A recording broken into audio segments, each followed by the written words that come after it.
Oh, sumakay kami ngayon sa Tok Tok dito sa Thailand.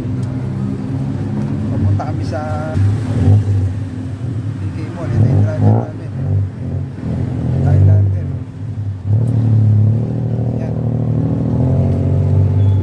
Medyo matuli ng ano niya. Bigay ko na 180. Bigay ko na 180 sa wala lang. Para matuwad siya.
Pabalik na kami sa hotel, galing kami ng MPK Center.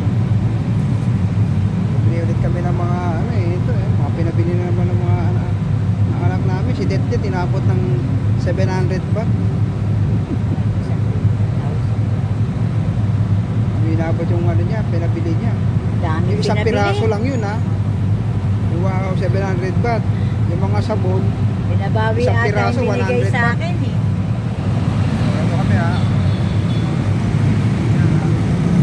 Ah,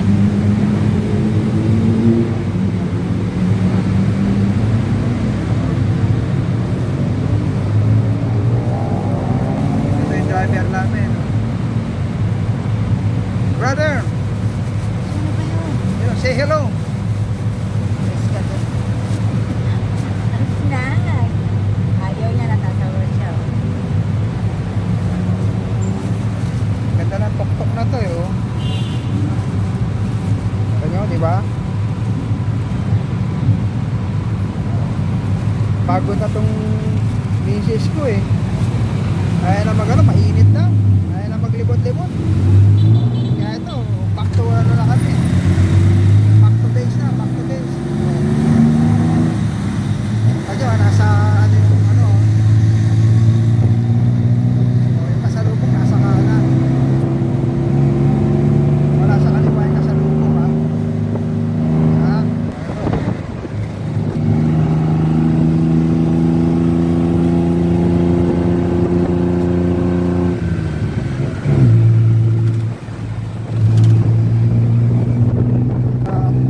Isa sa gusto na sinabi lang yung tour guide namin, may experience daw namin ng pagsagay ng tok-tok. Para daw fast and furious, hindi naman pala. Mas patuloy pa ako magmotor dito Kala ko talaga yung tama lang takbo nila, hindi ka malulula pag sanay ka magmotorsiklo. Kaya hindi ka malulula. Ayan. Kaya